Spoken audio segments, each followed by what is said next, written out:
Assalamualaikum warahmatullahi wabarakatuh. Waalaikumsalam warahmatullahi wabarakatuh.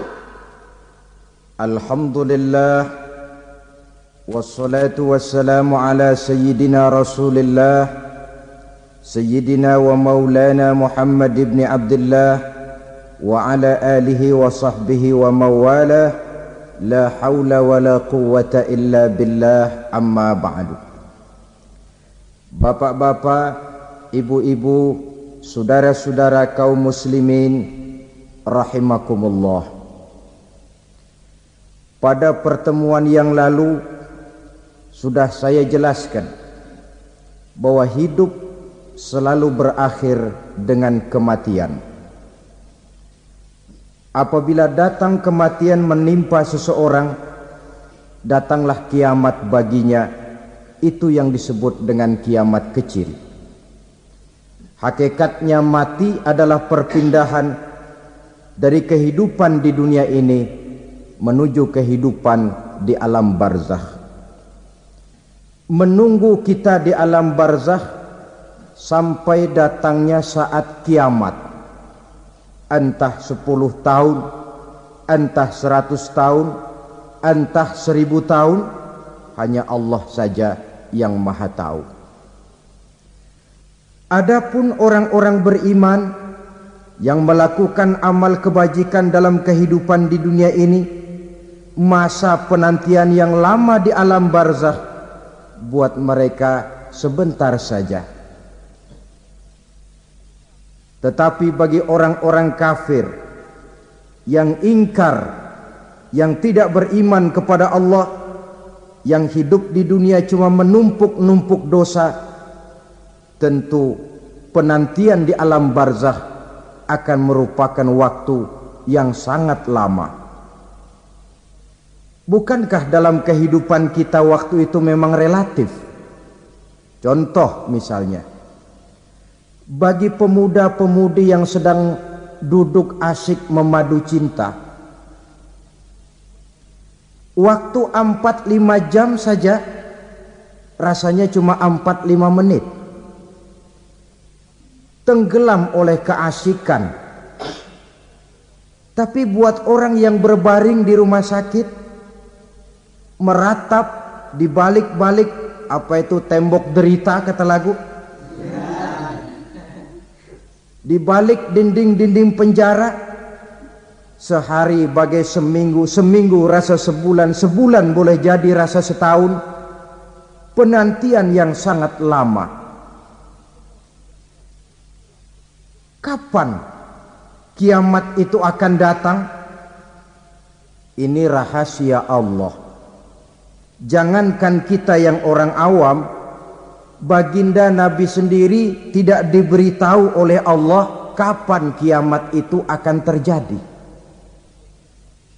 Tetapi sungguh pun demikian, banyak hadis-hadis yang menjelaskan ciri atau tanda-tanda datangnya kiamat. Nah, kalau sudah bicara soal tanda kiamat itu ada dua. Pertama yang disebut alamatus sughra, tanda-tanda kecil. Ini waktunya masih ada tenggang. Ada yang dinamakan alamatul kubra, tanda-tanda besar. Artinya kiamat sudah diambang pintu. Apa tanda-tanda kecil dari datangnya hari kiamat itu?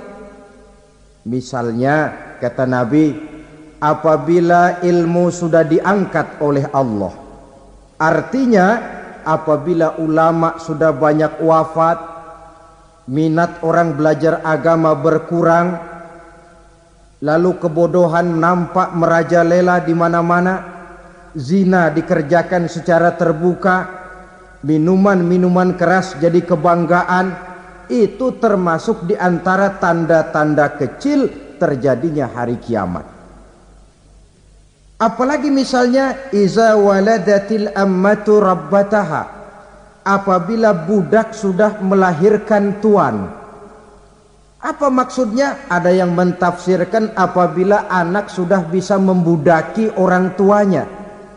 Orang tua yang melahirkan dia, yang membesarkan dia, demi setelah si anak besar jadi orang berpangkat, bertitel, berharta, berkedudukan, jadilah orang tua itu budaknya.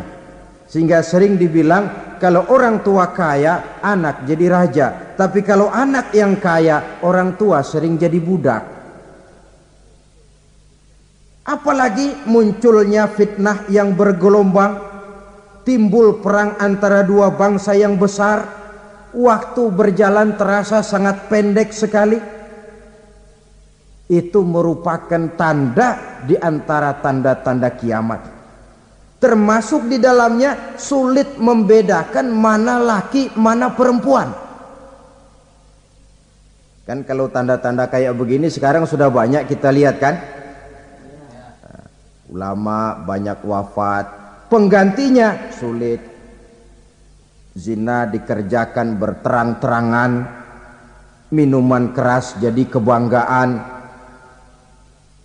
Banyak anak membudaki orang tuanya, sulit membedakan mana laki mana perempuan. Kadang-kadang dari belakang kita lihat perempuan bener, begitu kita colek nengok jenggotan.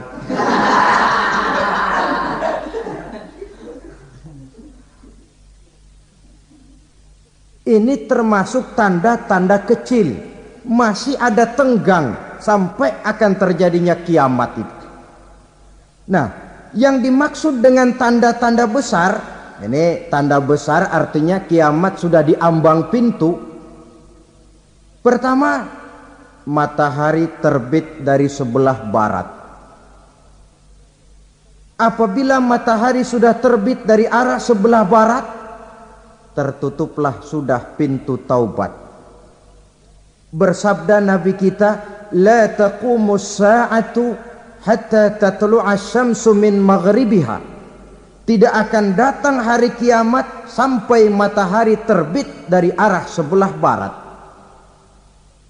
Fa iza tala'at, manakala matahari telah terbit dari arah sebelah barat, wara'ahan nasu, manusia banyak menyaksikan itu, amanu ajma'un, mereka pun lalu beriman. Yang tadinya kafir, yang tadinya ingkar, yang tadinya membangkang, setelah melihat matahari terbit dari sebelah barat, buru-buru beriman, berlomba-lomba mengucap dua kalimat syahadat. Tapi apa yang terjadi? Kata Nabi, wadzalika hina la yanfa'u nafsan imanuha lam takun amanat min qabl. Hari itu adalah hari yang iman sudah tidak berguna lagi bagi seseorang apabila sebelumnya memang dia tidak pernah beriman. Au kasabat fi imaniha khaira, atau beriman tetapi tidak pernah melakukan kebajikan di dalam keimanannya itu. Hari yang sudah kasib, hari yang sudah terlambat, beriman tidak akan ada gunanya lagi. Ini pelajaran buat kita. Sebelum sang surya terbit dari sebelah barat, sebelum nafas sampai di tenggorokan, artinya pintu taubat masih terbuka. Kalau dua hal itu sudah terwujud, nafas sudah sampai di kerongkongan atau matahari sudah terbit dari arah sebelah barat, tertutuplah sudah pintu taubat. Tak ada lagi gunanya pangkat, jabatan, harta, bahkan beriman pun dalam suasana macam itu too late, kata orang Kulon. Sudah terlambat. Matahari terbit dari arah sebelah barat, itu tanda besar, artinya kiamat sudah di ambang pintu. Lalu apalagi tanda besar? Munculnya Dajjal. Dajjal artinya pendusta-pendusta yang menyesatkan manusia.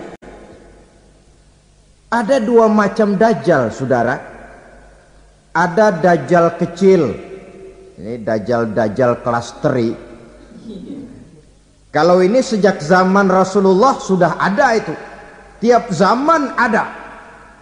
Di zaman Rasulullah misalnya ada yang bernama Aswad al-Unsi. dari Yaman, ada yang namanya Musailamah Al-Kazzab dari Yamamah, ada yang namanya Ibnu Sayyad dari Madinah. Ini dajjal-dajjal di zaman Rasul. Musailamatul Kazzab memproklamirkan diri jadi nabi, dia di zaman Rasul masih hidup. Ini dajjal zaman Nabi. Di zaman sahabat muncul dajjal-dajjal. Di zaman kita sekarang ini dajjal-dajjal pun gentayangan. Dajjal-dajjal kelas teri. Kerjanya mendustakan manusia, menyesatkan manusia, memalingkan manusia dari jalan yang benar dan diridhoi oleh Allah Subhanahu wa taala. Adapun yang merupakan tanda besar dari datangnya kiamat, dajjal-dajjal kelas kakap, pembohong-pembohong besar yang menyesatkan masyarakat manusia berpaling dari jalan Allah mengikuti jalan mereka. Apa sih ciri dajjal itu? Kata Nabi dalam hadis Bukhari Muslim, "Inna dajjala", sesungguhnya yang namanya dajjal itu yakhruju, satu saat akan muncul mendekati hari kiamat. Wa inna ma'ahu ma'an, si dajjal ini membawa air, wa naran, dan juga membawa api. Dua simbol. Di tangan yang satu dia bawa air, di tangan yang satu dia bawa api. Wa ammal ladzi yarahu an-nasu ma'an fanarun, adapun yang orang banyak lihat air, hakikatnya adalah api.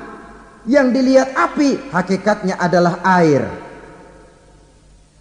Oleh sebab itu, kalau api yang ditawarkan, ambillah air. Kalau air yang ditawarkan, pilihlah api. Maksudnya apa ini? Ini bahasa simbol, saudara-saudara. Dajjal bicaranya seolah-olah untuk kepentingan manusia, menawarkan surga. Surga yang dia tawarkan hakikatnya neraka. Hai manusia, kalau kau mau bahagia, jangan dekat-dekat dengan agama. Solat itu tidak efektif dan efisien, tidak produktif dari segi ekonomi itu. Menghadiri majelis taklim cuma buang-buang waktu. Tahajud, tasbih, tahlil, baca Quran, apa itu? Pekerjaan mubazir saja. Hidup ini cuma sekali, masa yang cuma sekali, manfaatkan dengan sebaik-baiknya. Mumpung, dibawanya sifat mumpung tetapi dalam pengertian yang sangat negatif. Bicaranya seolah-olah untuk kepentingan manusia, tetapi sebenarnya menjerumuskan manusia. Menawarkan air tapi sebenarnya api, menawarkan api tapi hakikatnya air. Buat apa kamu sholat? Buat apa kamu bayar zakat? Buat apa kamu puasa? Surga yang dicanangkan dajjal hakikatnya neraka. Neraka yang digambarkan dajjal pada dasarnya adalah surga. Jadi memutarbalikkan fakta itu kerjaan dajjal. Yang hak jadi batil, yang batil dibilang hak, yang benar jadi salah, yang salah malah jadi benar. Tuntunan disuruh jadi tontonan, tontonan malah menjadi tuntunan. Itu pekerjaan dajjal profesinya. Zamannya Nabi Adam, dajjalnya kan iblis. Betul? Betul. Apa sih rayuan iblis itu? Allah setelah menciptakan Nabi Adam kan bilang, Adam, kau dan istrimu Hawa tinggal di surga ini. Seluruh fasilitas yang ada di surga persilahkan kau nikmati. Satu yang tidak boleh, jangan coba-coba dekati pohon khuldi. Dekat saja jangan, apalagi sampai memetiknya. Datang dajjal yang namanya iblis ini. Adam, kamu tahu nggak kenapa tidak boleh makan buah khuldi? Ya nggak tahu, pokoknya saya dilarang. Bodoh kamu Dam. Khuldun artinya kekal. Kalau kamu makan itu buah, kau akan kekal di surga buat selamanya. Allah tidak kepengen maka dilarang kamu makan buah khuldi. Kalau kau ingin kekal di surga Adam, makan saja. Saya bicara begini ini untuk kepentingan kamu Adam. Ini kan ciri-ciri Dajjal. Bicaranya sih seolah-olah untuk kepentingan Nabi Adam, hakikat sebenarnya menjerumuskan Nabi Adam supaya ingkar dan melanggar larangan dari Allah Subhanahu wa ta'ala. Jadi setelah muncul Dajjal, timbul kekacauan-kekacauan di masyarakat. Banyak yang terpengaruh, terpedaya dan terpesona. Termasuk mereka yang memproklamirkan diri jadi nabi. Mereka yang memproklamirkan diri jadi rasul di zaman sesudah Rasulullah wafat, itu adalah Dajjal-Dajjal.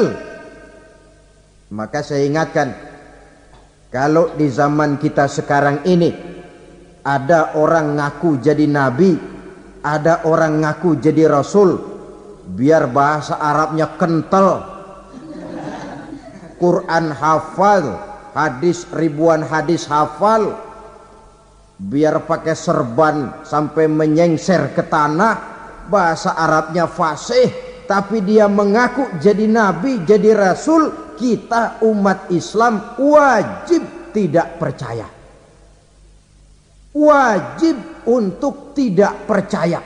Itulah Dajjal-Dajjal zaman kita sekarang ini. Tidak mustahil mereka datang mempengaruhi orang-orang awam supaya berpaling dari Rasulullah, mengikuti mereka.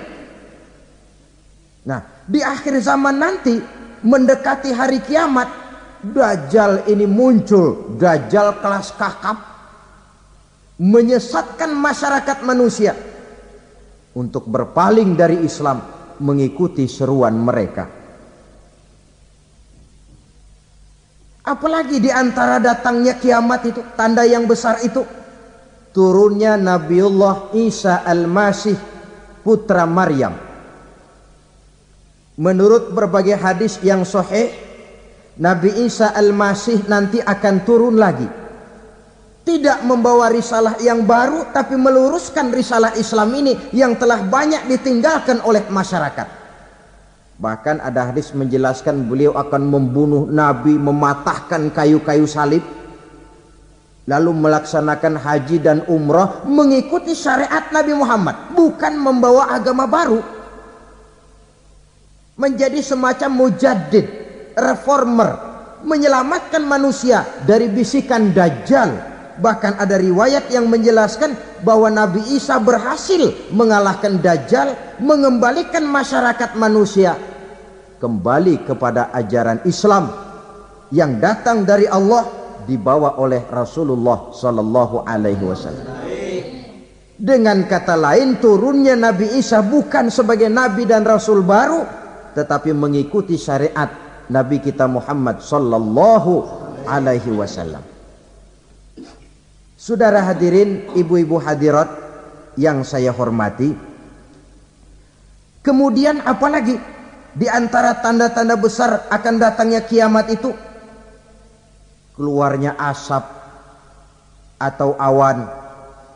Kata Nabi, inna min asrati sa'ah dukhanan yamla'u ma bainal masyriqi wal maghrib.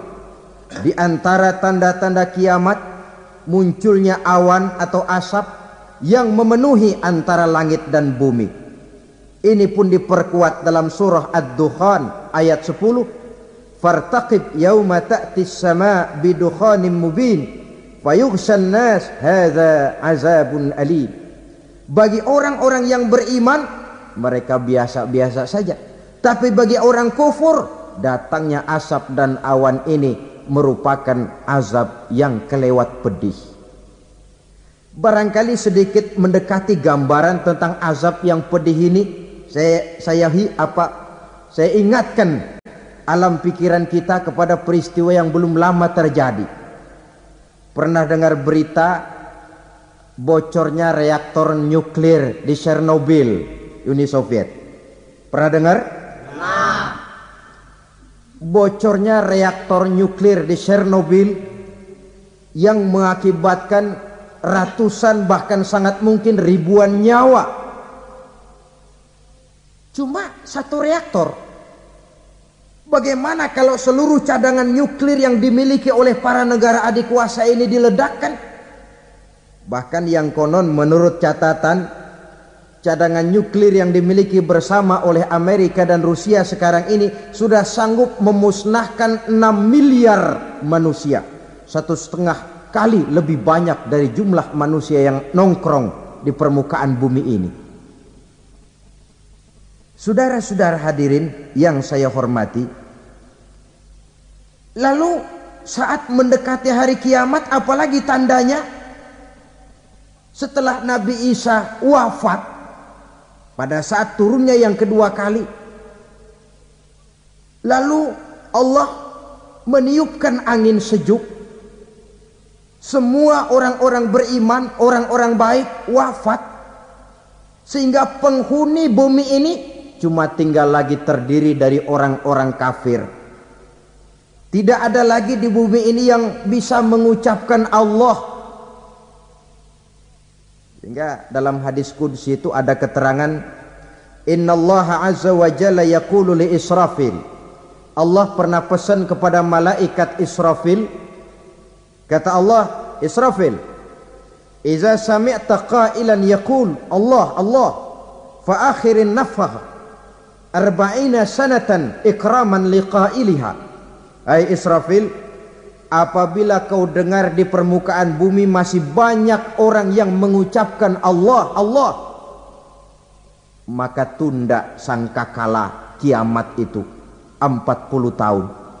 Untuk apa? Ikraman liqailiha, menghormati orang yang mengucapkan Allah Allah itu. Wah, jadi karena sekarang masih banyak yang mengucapkan Allah, besar hatilah kita, masih jauh kiamat itu. Tapi jangan lupa, kiamat pribadi, kiamat kecil itu yang gak kita sangka-sangka. Ajal datang mencabut nyawa, itu kiamat pribadi. Dan itu yang pasti kita hadapi, dan itu yang membuat kita tidak boleh bersikap main-main di dalam kehidupan sekarang ini. Saudara hadirin yang saya hormati, tidak ada lagi orang-orang muslim. Seluruh penduduk dunia ini kafir. Lalu terciptalah struktur sosial yang berlandaskan prinsip hidup semau gue. Bakal terjadilah prinsip di mana yang kaya menyantap yang miskin, yang kuat menindas yang lemah.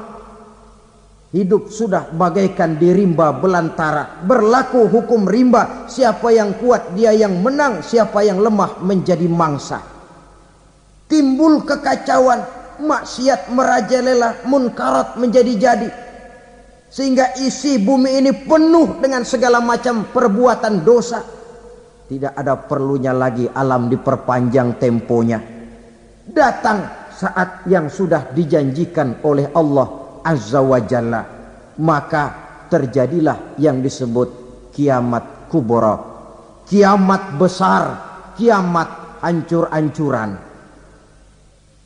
Bagaimana kejadian ini dimulai? Dalam surah Az-Zumar ayat 68, Allah Subhanahu wa taala berfirman, wa nufikha fis-suri fasa'iqa man fis samawati wa man fil ardi illa man sya'allahu. Maka manakala ditiuplah sangkakala, terkejutlah seluruh yang ada di langit dan seluruh yang ada di bumi. Bila saat kiamat datang, Allah perintah malaikat Israfil, Israfil, tiup sangkakalamu. Ditiuplah sangkakala oleh malaikat Israfil.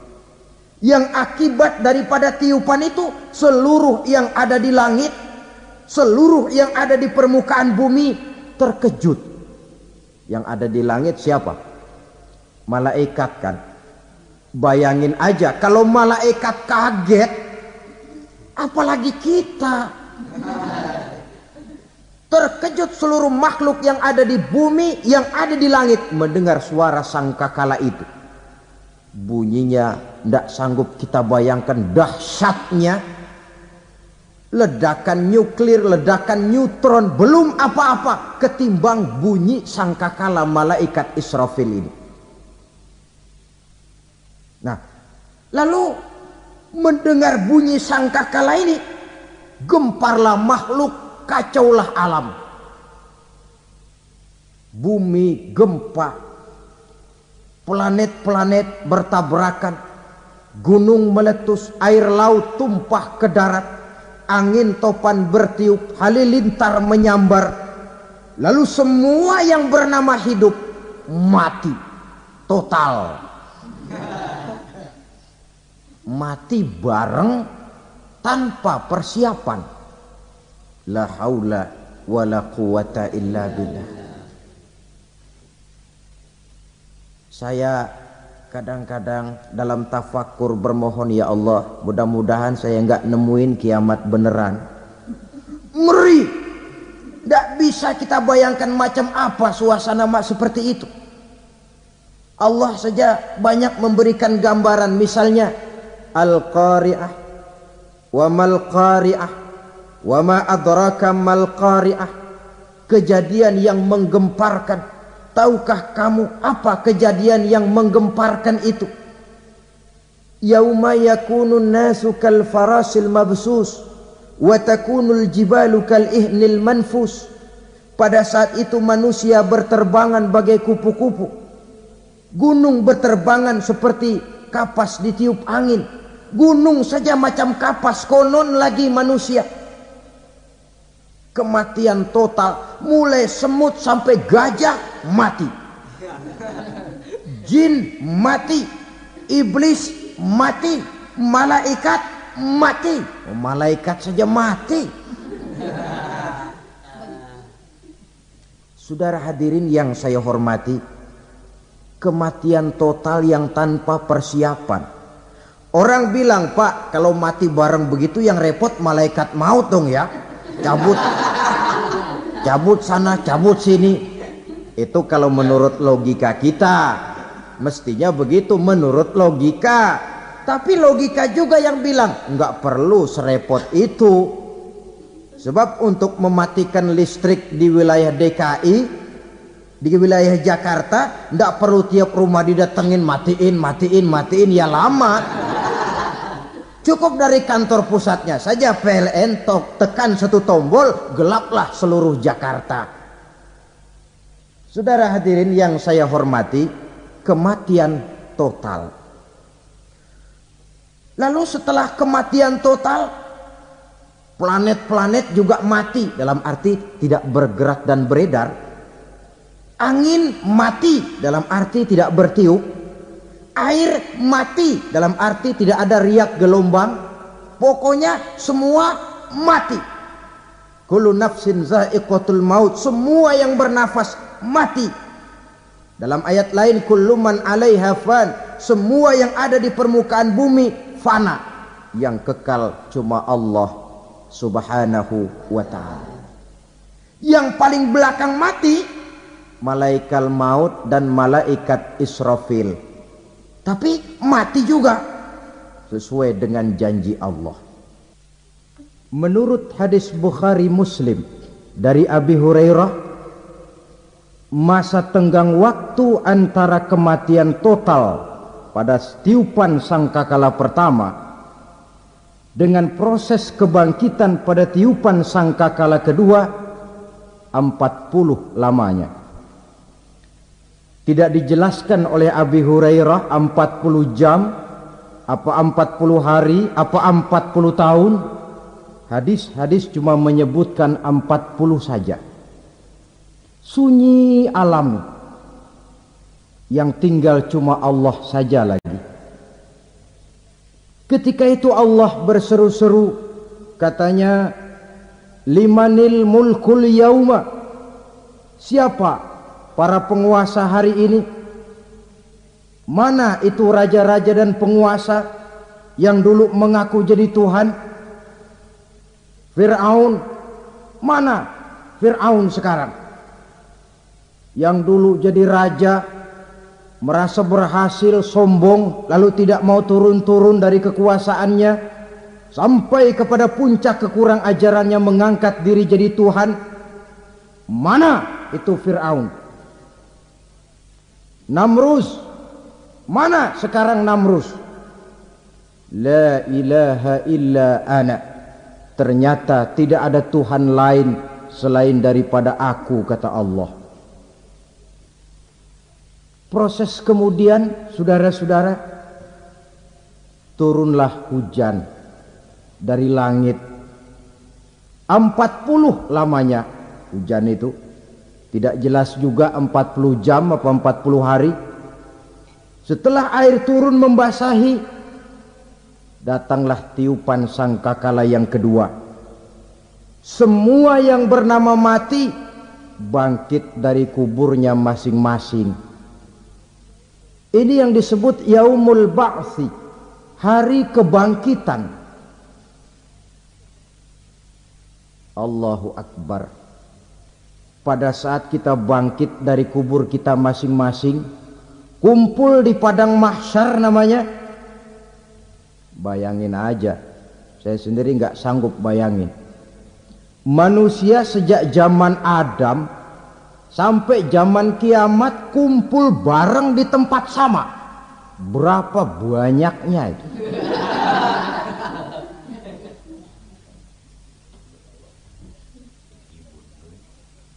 Dan yang luar biasa menurut satu riwayat, pada saat bangkit itu, Masya Allah, roman muka kita berubah, disesuaikan dengan amalan kita waktu di dunia ini.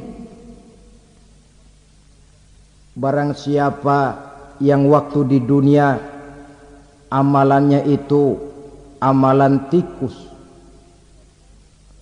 di akhirat nanti dia bangkit dari kubur, mukanya seperti muka tikus. Gagah betul badannya, tapi mukanya seperti tikus. Kenapa? Amalannya waktu di dunia seperti amalan tikus. Apa amalan tikus itu? Suka ngegeragoti barang yang sudah disimpan rapi-rapi. Orang sudah simpan uang rapi-rapi, simpan perhiasan rapi-rapi, digeragoti oleh tikus. Maling-maling, pencoleng-pencoleng, koruptor-koruptor, itu nanti di akhirat nanti kita lihat mukanya seperti muka tikus.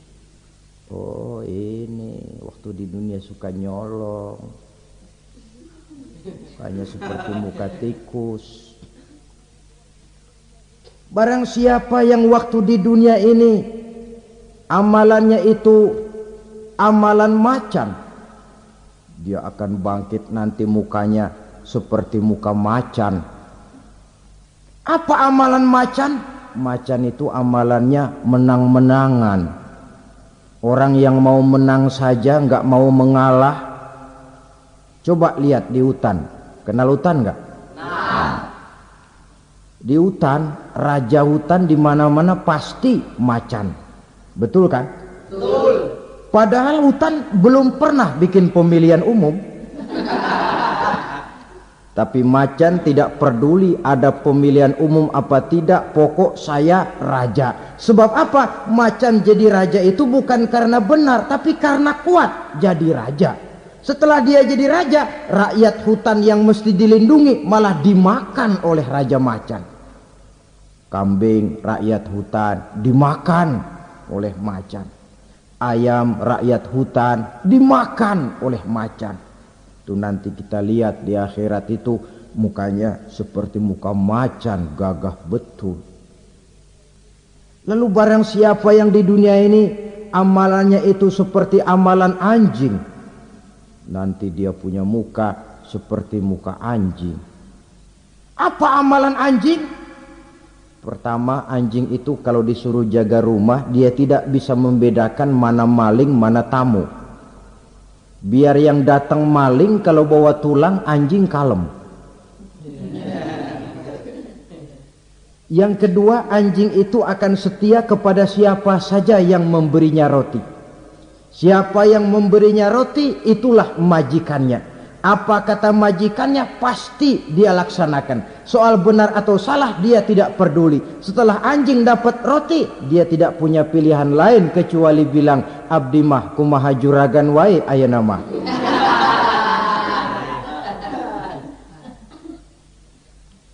Saudara hadirin yang saya hormati, berkumpul di padang mahsyar, tiap orang sibuk dengan persoalannya masing-masing. Matahari waktu itu didekatkan oleh Allah, panas luar biasa. Ada yang saking panasnya itu mencucurkan peluh keringat sampai sebatas mata kakinya. Ada yang keringatnya sampai sedengkulnya, ada yang keringatnya sampai sepusatnya, ada yang keringatnya mengalir sampai sebahunya, ada yang kelelap oleh keringatnya sendiri, sementara orang di sampingnya enggak apa-apa. Bergantung lagi amalan dia waktu di dunia ini. Saudara-saudara, sebagian orang dalam kepanikan padang mahsyar berombong-rombong datang mereka menghadap Nabi Adam. Ya Adam, anta abal bashar. Hai Adam, Tuhan adalah bapak moyang manusia. Kami sebentar lagi akan disidang, dimintakan pertanggungan jawab. Tolonglah kami, hai Adam. Kata Nabi Adam, jangankan nolongin sampean, saya sendiri tanggung jawab di hadapan Allah ketika dulu tidak boleh makan khuldi, saya serobot. Sudahlah, urus diri masing-masing saja, nafsi, nafsi. Begitu kata Nabi Nuh, begitu kata Nabi Ibrahim. Tiap orang bertanggung jawab sendiri-sendiri. Ketika itulah saudara-saudara, nikmatnya menjadi umat Nabi besar Muhammad sallallahu alaihi wasallam. Sebab apa? Walaupun menurut abjad kita ini umat paling belakang, kan paling belakang kita ini toh, karena Nabi Muhammad adalah Nabi akhir. Tapi akan dihisap lebih dulu, lewat di atas sirat lebih dulu, masuk surga lebih dahulu ketimbang umat-umat belakangan. Ketika Rasul mendekati ajal, beliau tanyakan itu kepada malaikat Jibril. Malaikat Jibril berkata, Muhammad jangan khawatir, Allah sudah berjanji, inni haramtul jannata ala sairil anbiya hatta tadkhulaha anta, wa haramtuha ala sairil umami hatta tadkhulaha ummatuka. Surga aku haramkan buat seluruh nabi kecuali kalau engkau Muhammad sudah masuk ke dalamnya, dan surga aku haramkan buat seluruh umat kecuali kalau umatmu Muhammad sudah masuk ke dalamnya. Logikanya, walaupun menurut abjad kita umat paling belakang, bakal dihisap paling dulu, lewat di atas sirat paling dulu, masuk surga paling dulu, kalau mampir ke neraka juga paling dulu. Ya resiko, resiko. Jangan mau enaknya aja paling dulu. Saudara hadirin yang saya hormati, setelah masa kebangkitan itu jangan dikira begitu bangkit langsung diperiksa. Masih menunggu menanti ribuan tahun perhitungan padang mahsyar untuk sampai kepada proses yang disebut yaumul hisab, hari perhitungan. Seorang demi seorang bakal dipanggil. Bayangkan saja, kita se-RT saja di absen, kadang-kadang perlu waktu lama. Ini manusia sejak zaman Nabi Adam sampai datang hari kiamat, satu demi satu disidang di hadapan Qadhi Rabbul Jalil. Status sosial copot sudah waktu itu. Yang pernah jadi hartawan di situ tidak lagi kelihatan kehartawanannya. Yang pernah jadi jenderal tidak lagi dipanggil jenderalnya. Yang ustadz tidak lagi dipanggil al-mukarramnya. Seluruh status sosial selesai. Dipanggillah kita seorang demi seorang menghadap Qadhi Rabbul Jalil. Bagaimana proses penghisaban itu? Pertama, proses tanya jawab. Di antaranya ada hadis menyatakan lan tazula qadama 'abdin yaumal qiyamah hatta yus'ala an arba'i khisalin. Besok di hari kiamat tidak akan bergeser telapak kaki seorang hamba sampai dia ditanya lebih dulu tentang 4 persoalan. Tentang ilmunya. Kemana ilmu itu diamalkan? Tentang umurnya. Di mana umur itu dihabiskan? Tentang masa mudanya. Kemana masa muda itu dipakai? Tentang hartanya. Dari mana harta itu didapat dan kemana harta itu dibelanjakan. Ini termasuk proses tanya jawab. Jadi kalau istilah pengadilan dunia, nama Fulan bin Fulan. Kamu waktu di dunia diberikan umur panjang untuk apa? Pernah mengalami masa muda, kemana kau habiskan masa remajamu? Kau diamanahkan ilmu, dengan apa ilmumu kau amalkan? Kau diberikan harta, dari mana harta kau dapat, kemana kau belanjakan? Tak seorang pun yang bisa mungkir. Sebab apa? Dikala itu yang menjadi saksi bukan orang. Yang menjadi saksi adalah seluruh anggota badan kita. Tangan bicara, kaki jadi saksi terhadap seluruh amalan yang pernah kita kerjakan pada saat kehidupan di alam dunia ini. Selesai proses tanya jawab, lalu diperlihatkan buku catatan kita waktu hidup di dunia ini. Jangan lupa Allah itu menyiapkan 2 superkomputer kepada kita. Sebelah ditempelin sebelah kanan, yang sebelah tempelin di sebelah kiri. Komputer itu namanya Raqib dan Atid. 2 malaikat yang apabila baik kita lakukan, refleks saja akan menulis kebajikan kita. Jahat kita kerjakan akan tertulis. Catatan itu nanti diperlihatkan kepada kita. Waduh, alangkah malunya pada saat diperlihatkan catatan kita, buku rapot kita merah melulu. Barangkali diperiksa sambil diomelin, brengsek lo. Buku merah melulu begini, bagaimana waktu hidup di dunia? Tidak cukup diperlihatkan buku catatan kehidupan, rekaman kehidupan. Rekaman kehidupan kita secara utuh sejak terlahir sampai ajal datang merenggut nyawa. Barangkali mirip dengan video sekarang ini, di mana terekam dengan baik seluruh kegiatan kita sejak yang sekecil-kecilnya sampai kepada yang sebesar-besarnya. Untuk kemudian kita pun menerima balasan. In khairan fa khairun wa in syarran fa syarrun. Kalau baik ya baik balasannya, kalau jahat ya jahat juga balasannya. Catatan-catatan kita diberikan. Kalau banyak kebajikannya diberikan di tangan kanan dengan cara yang halus. Kalau banyak kejahatannya diberikan dari sebelah kiri atau dilempar dari belakang. Itulah sebabnya sejak di dunia ini kita sudah mohon kepada Allah. Ketika berwudu membasuh tangan kanan, apa kita bilang? Allahumma a'tini kitabi biyamini wa hasibni hisaban yasira.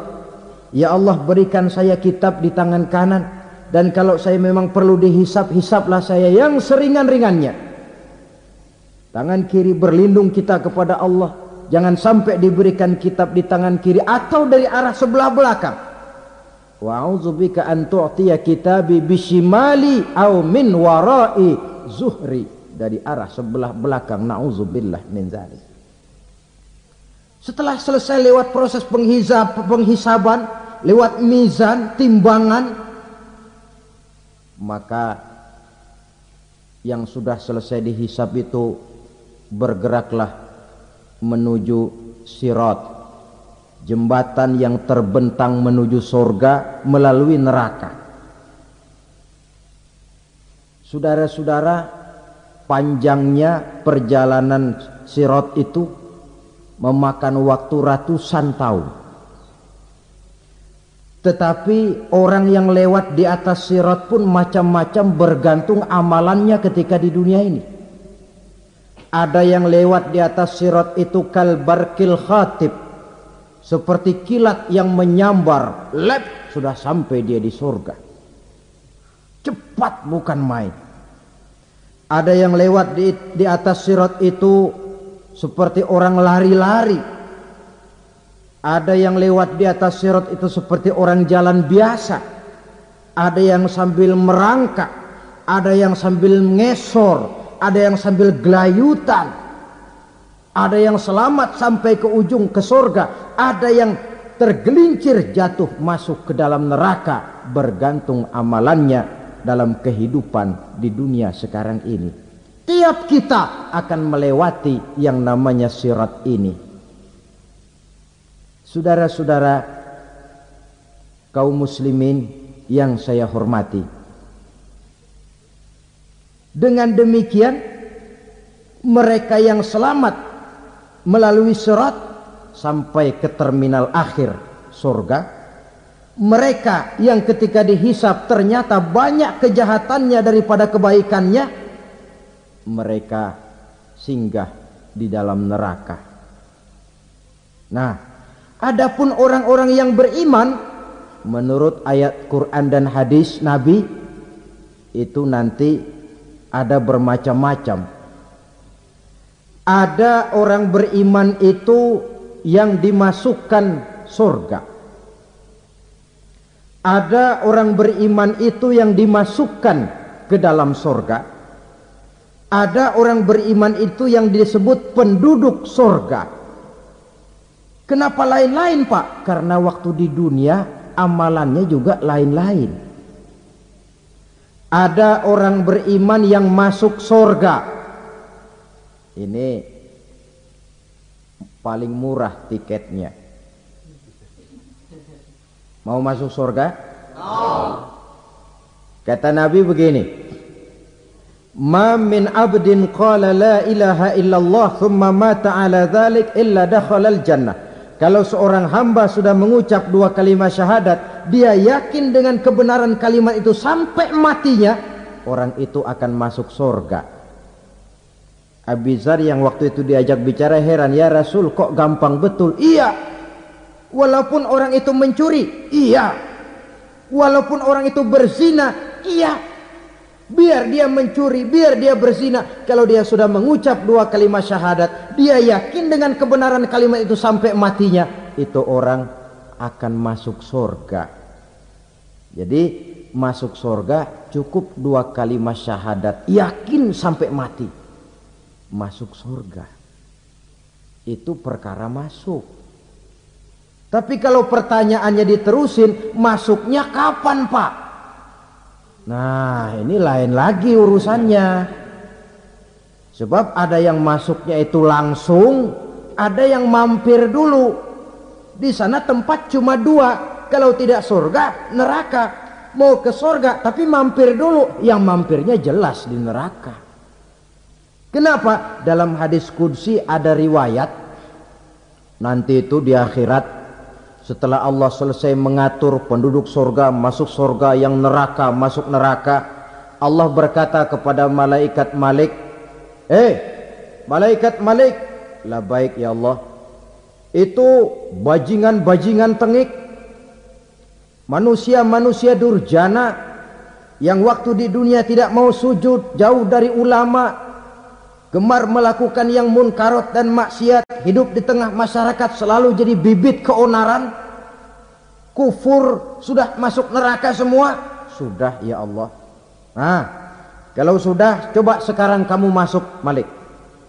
Saya, iya, masuk neraka. Mau apa ya Allah? Kata Allah, akhriju minan nar man kana fi qalbihi misqala habatin min khardalin min iman. Kau masuk neraka, cari di dalam neraka orang-orang yang ada imannya walaupun kecil sebesar biji zarah, angkat mereka keluar. Masuk malaikat Malik ke neraka, cari orang yang ada imannya, korek-korek. Ya repot, udah pada gosong. Yang ada imannya diangkat ke atas, yang ada imannya diangkat ke atas. Lalu dimandikan di Nahrul Hayat, namanya sungai kehidupan di akhirat nanti. Cakep lagi rupanya, bersih lagi wajahnya, apel di hadapan Allah. Kata Allah, bagaimana mas? Kapok nggak sampean? Kapok ya Allah. Nah, kalau kapok, idhab fadkhulil jannah, pergi masuk surga sana.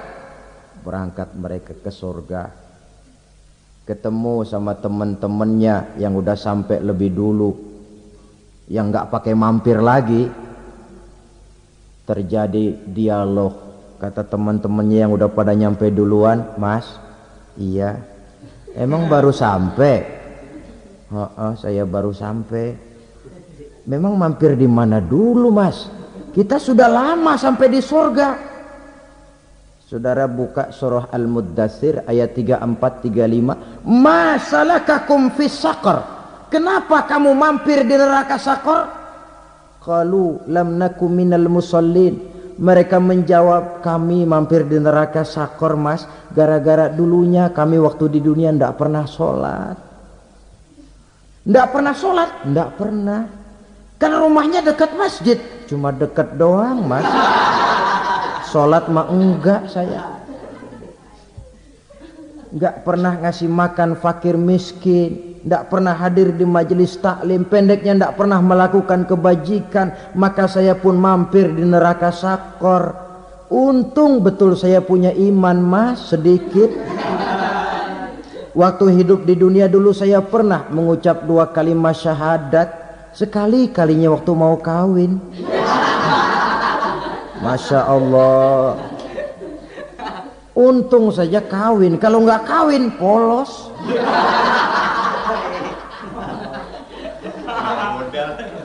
Itu juga pengulu sudah setengah mati ngajarin. Asyhadu alla, asyaduaan, asyaduaan.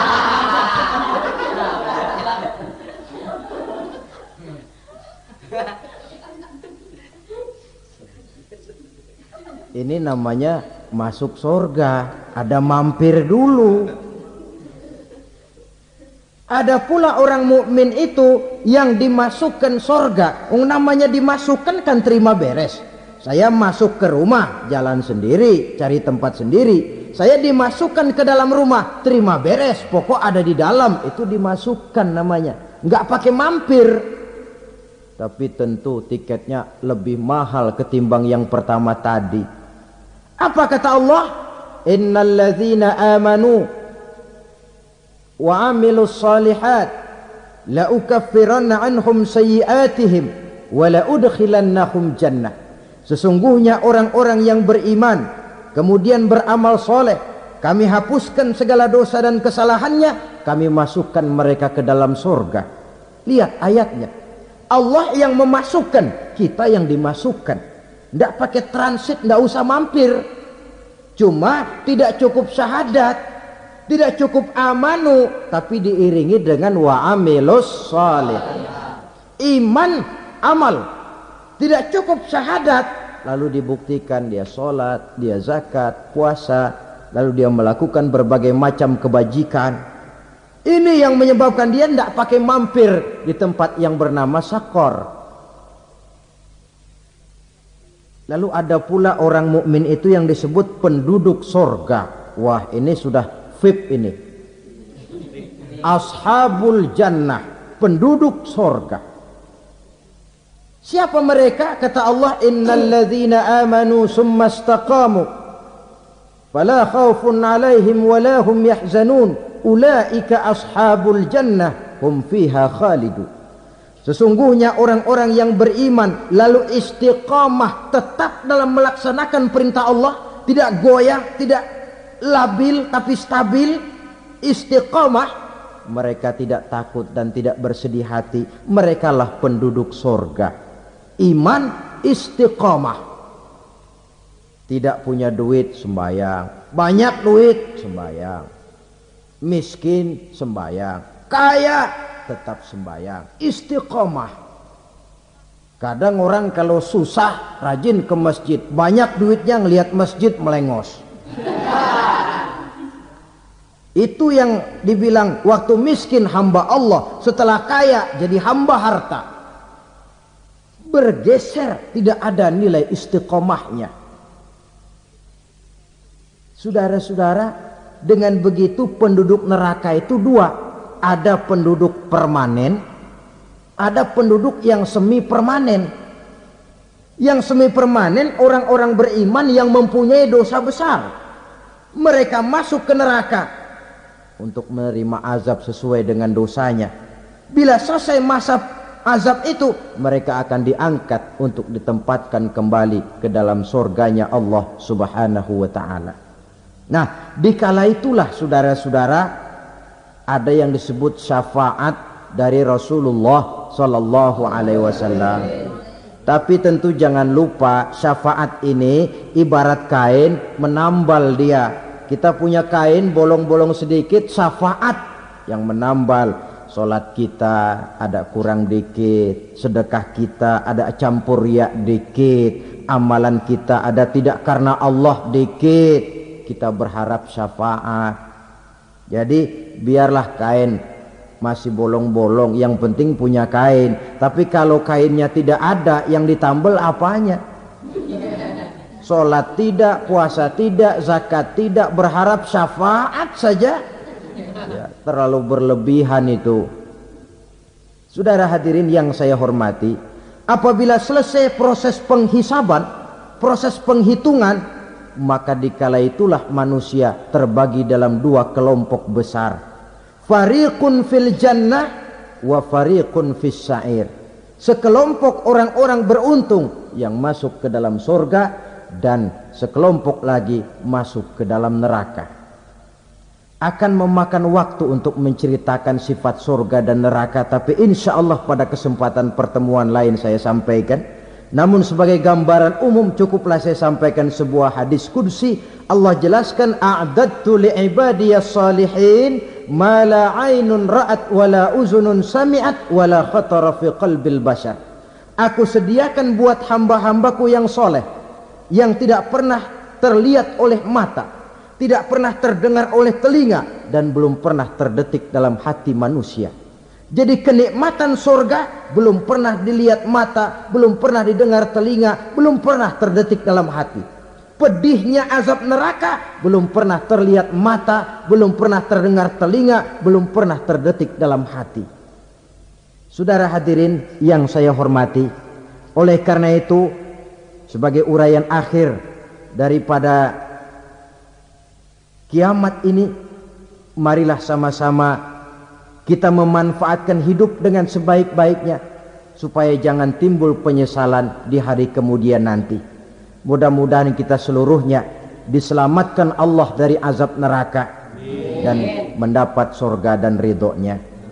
Sekian dan demikianlah pertemuan kita kali ini. Terima kasih banyak atas segala perhatian. Mohon maaf atas segala kekurangan. Usikum wa nafsi bitaqwallah. Wassalamualaikum warahmatullahi wabarakatuh.